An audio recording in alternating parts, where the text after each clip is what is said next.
Democratizar ainda mais o acesso aos concursos e oferecer preparação de excelência é a missão do curso sobre Direito. O meu nome é William Ackerman, eu sou defensor público do Estado do Rio de Janeiro desde 2012, assessor de ministro do Supremo Tribunal Federal desde 2018 e coordenador do curso sobre Direito. Aqui no nosso canal, vocês terão acesso a aulas com os melhores professores do país. E nas nossas turmas, há ferramentas disruptivas para facilitar o seu caminho até a aprovação. Então deixe seu like, se inscreva no canal e não deixe de conferir no nosso site as nossas turmas com matrículas abertas e preços promocionais. Agora vamos trabalhar com o Ministério Público e o Código de Processo Civil. São os dois temas que considero relevantes na matéria de processo civil para tratar com vocês.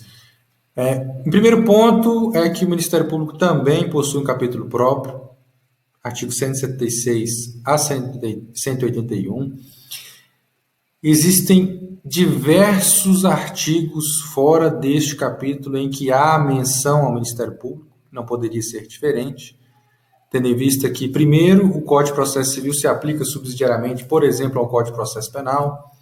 Segundo, que a atuação do Ministério Público, como veremos, há uma racionalização da atuação, mas ainda assim o Ministério Público é muito atuante no Código de Processo Civil, especialmente na tutela coletiva, e que também o Código de Processo Civil tem um regramento importante no microsistema do microsistema da tutela coletiva, mas existe ainda assim um capítulo próprio que trata do Ministério Público. Este capítulo próprio, previsto nesses artigos, é de leitura obrigatória. É necessário saber todos os pontos, com detalhes, todos as normas que estão inseridas neste capítulo. Para este bloco, para esta aula, eu vou tratar especialmente do artigo 178, que diz que o Ministério Público será intimado para, no prazo de 30 dias, intervir como fiscal da ordem jurídica, nas hipóteses previstas em lei, primeiro ponto, ou na Constituição Federal, segundo ponto, e nos processos que envolvam, e a partir daí será os incisos que será trabalhado no próximo slide. O primeiro ponto a ser analisado se refere a fiscal, o Ministério Público como fiscal da ordem jurídica. Já é um ponto batido, mas convém lembrá-los de que o Ministério Público, com o Código de Processo Civil, se tornou expresso que o Ministério Público é um fiscal da ordem jurídica, ou o custos iuris, o que é distinto do fiscal da lei ou custos legis. Essa mudança é simbólica, há a finalidade especialmente de trazer o Ministério Público como fiscal de uma ordem jurídica e não apenas da lei. A ordem jurídica existem diversas outras fontes do direito em que o Ministério Público também atua como fiscal. Portanto, há essa alteração na nomenclatura e uma questão simbólica. O segundo ponto que gostaria de destacar se refere ao seguinte: o Ministério Público, diz lá o Código de Processo Civil, há também a Constituição, no artigo 127, 129, diz que o Ministério Público atuará em determinados casos. Mas quem define concretamente quando o Ministério Público atua? Existem três teses principais. A primeira tese é de que o próprio membro do Ministério Público, dentro da sua independência funcional, dentro da sua análise jurídica, ele define e justifica, em caso de não atuação, se aquele caso se enquadra nas hipóteses previstas constitucionalmente, legalmente ou previstas nos fatos que decorrem no artigo 178. O próprio membro do Ministério Público, segundo esta tese, é quem define se aquele caso se enquadra nas hipóteses de intervenção do Ministério Público.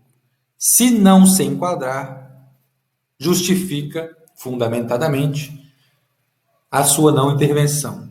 A segunda tese diz que o juiz, a autoridade judiciária, que afirma que fará essa análise e, diante dela, trará fundamentos para a atuação ou não do parquet naquela ação, por exemplo.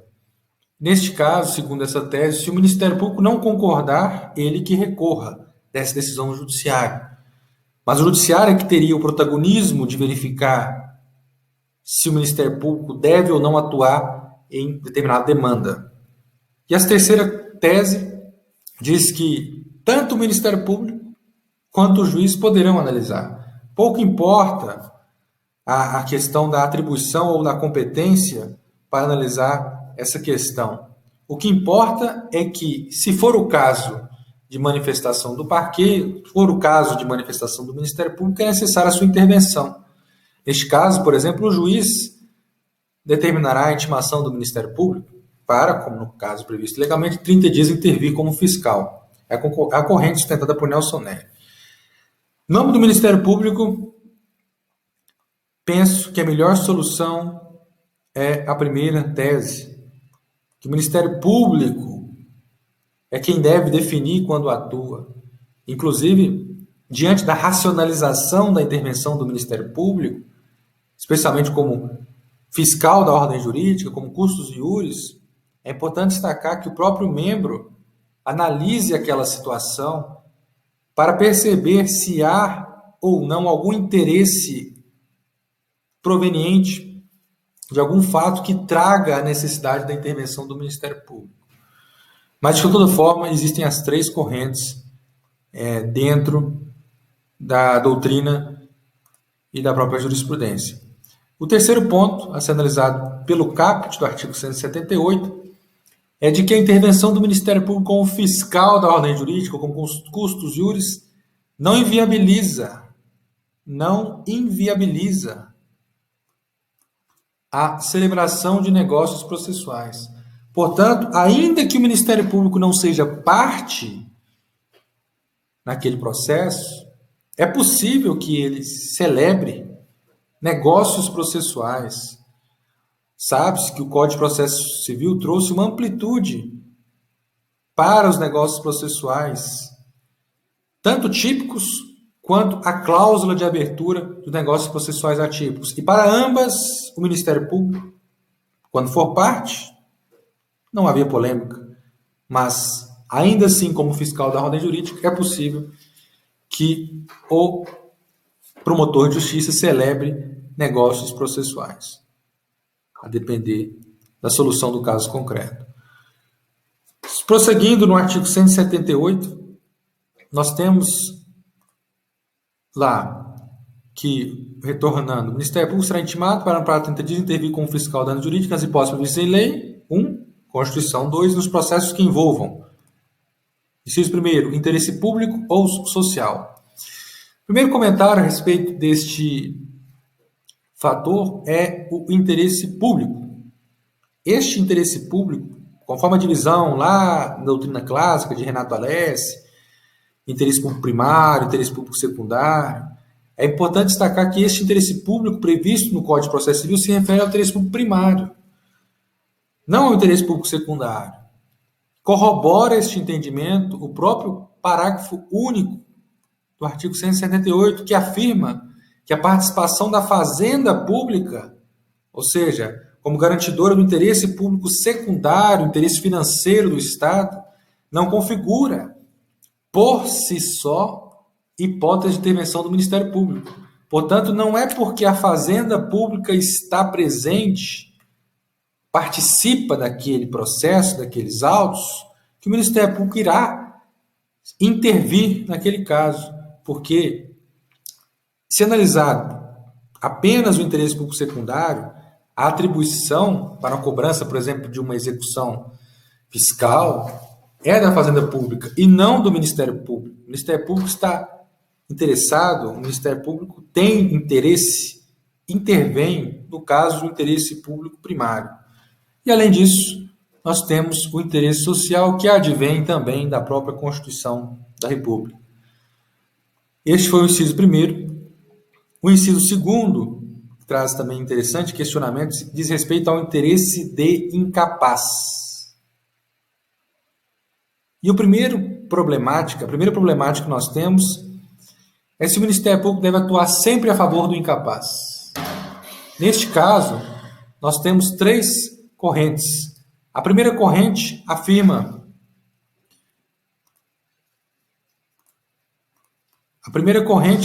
que o Ministério Público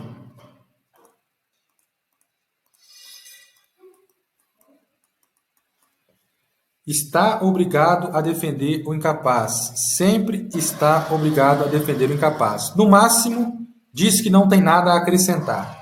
É a corrente sustentada por Nelson Nery Júnior. Neste caso, veja, o Ministério Público deve sempre atuar sempre a favor do incapaz, para a primeira corrente, de Cândido Rangel Dinamarca, não é Nelson Nery Júnior, diz que o Ministério Público está obrigado a defender o incapaz. Ah, mas se o incapaz não tiver razão, pouco importa. Nesse caso, o Ministério Público não deve atuar contra, mas deve ficar inerte. Essa é a corrente do Dinamarca. A segunda corrente, a segunda tese, aí sim, é a do Nelson Nery. Nelson Nery, que diz que o Ministério Público é defensor da lei, é defensor do ordenamento jurídico, é defensor da ordem jurídica. E neste caso, se o incapaz tiver razão, então veja, se o incapaz tiver razão, o Ministério Público, beleza, tem que defender. Se o incapaz tiver razão, o Ministério Público tem que defender. Ele o defenderá. Caso contrário, caso ele não tenha razão, aí não. Aí o Ministério Público deve dar o parecer contrário ao interesse capaz. Veja, o Ministério Público tem que intervir em interesse do incapaz. Não fala em favor do incapaz, sempre em favor do incapaz. Fala nos casos em que há interesse de incapaz. E neste caso, se o interesse do incapaz for absurdo, o exemplo que o Nelson Nery traz, que o Hugo Nigro Mazzilli, explicando as correntes, traz, o incapaz entra com uma ação de desapropriação do Brasil, por exemplo. É um interesse absurdo. Neste caso, o Ministério Público não deve defender o incapaz, mas sim a ordem jurídica. Neste caso, inclusive, o Ministério Público, de acordo com o Nelson Nery, deve dar o parecer de forma contrária ao interesse do incapaz.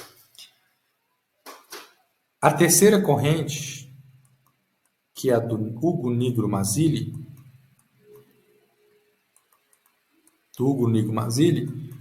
faz um misto entre as duas anteriores.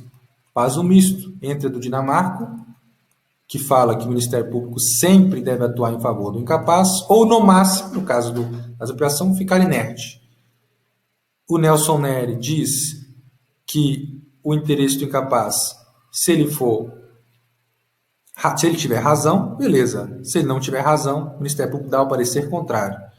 A corrente do Mazzilli é uma corrente intermediária. E vou explicar por quê.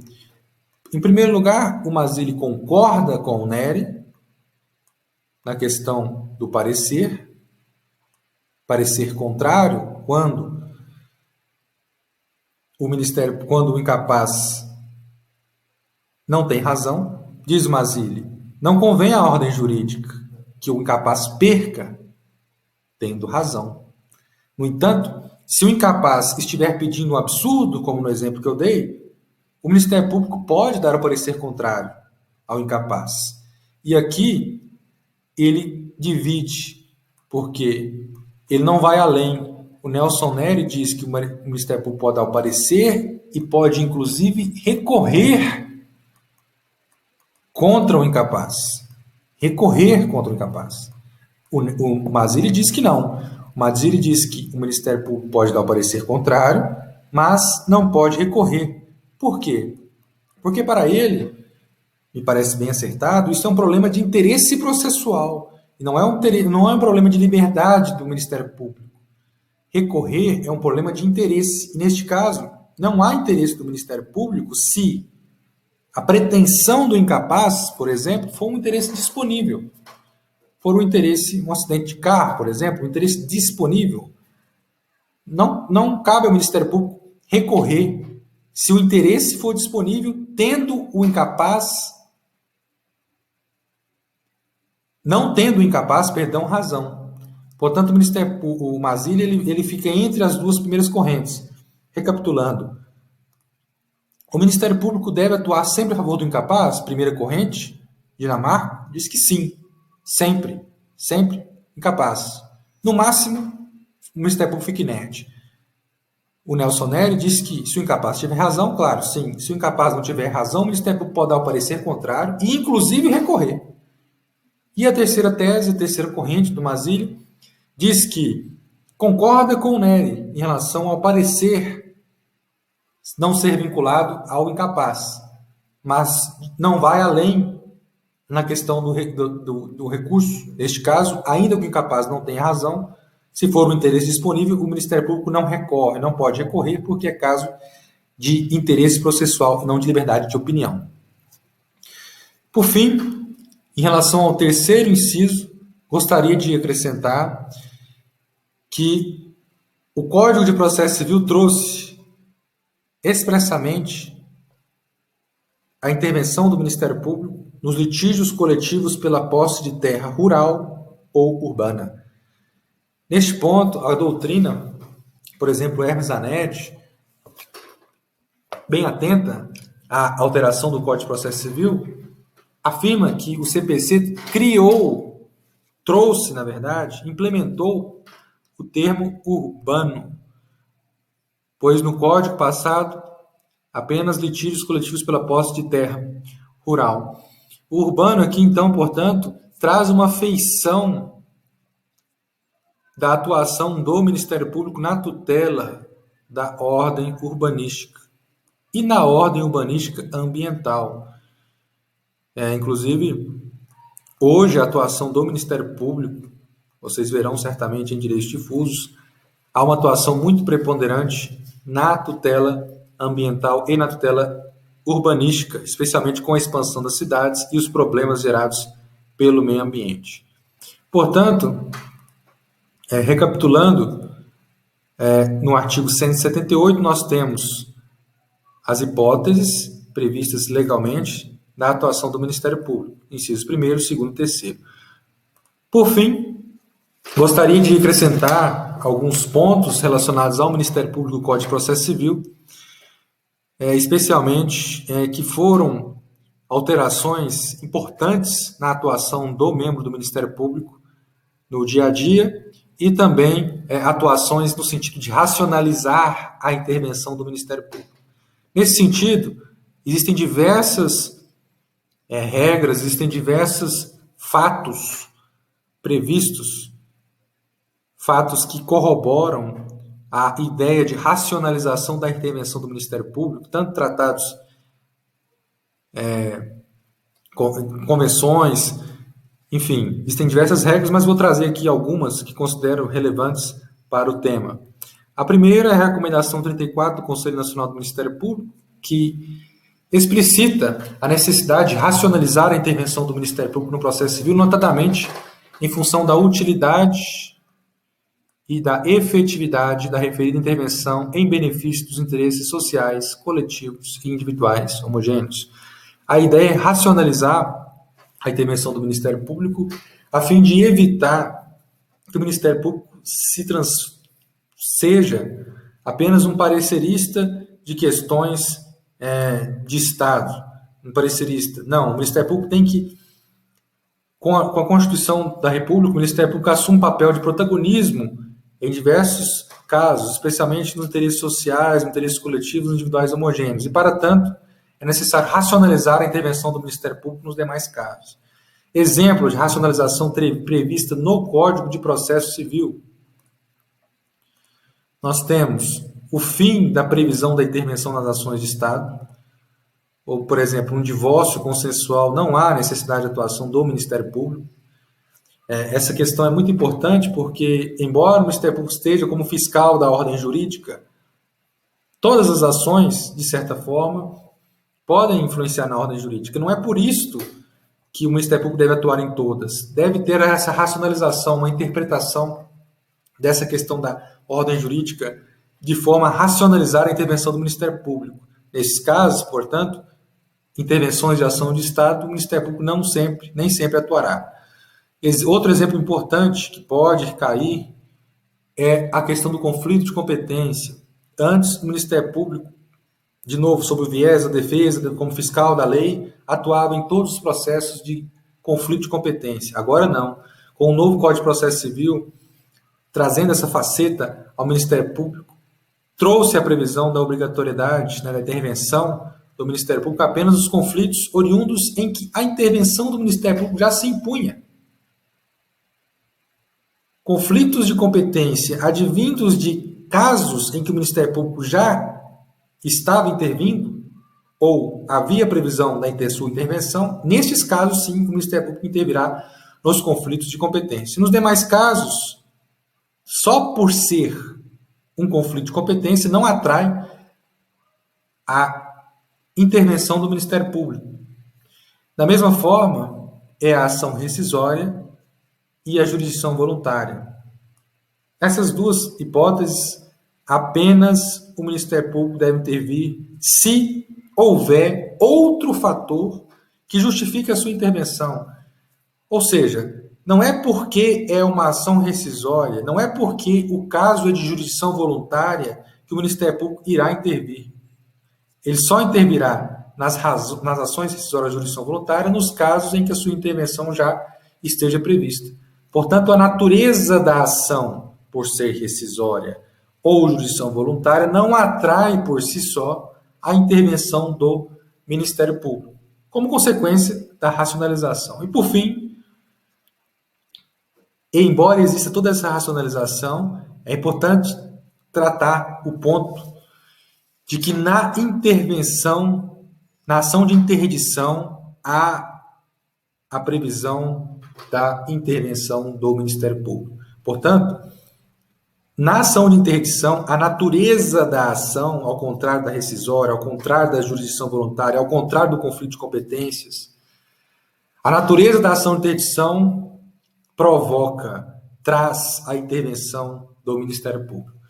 Portanto, no Código de Processo Civil, é muito importante estar atento às hipóteses de atuação ou não do Ministério Público, em razão dessa racionalização, porque em muitos casos, tendo em vista que houve alteração no Código de Processo Civil em 2015, é possível, é provável que em algum desses casos caiam na prova objetiva como alguma das assertivas em que possa confundir o candidato, dizendo que naquela situação o Ministério Público tem que intervir ou naquela situação não tem que intervir. Então é importante estar atento às hipóteses de intervenção do Ministério Público no Código de Processo Civil.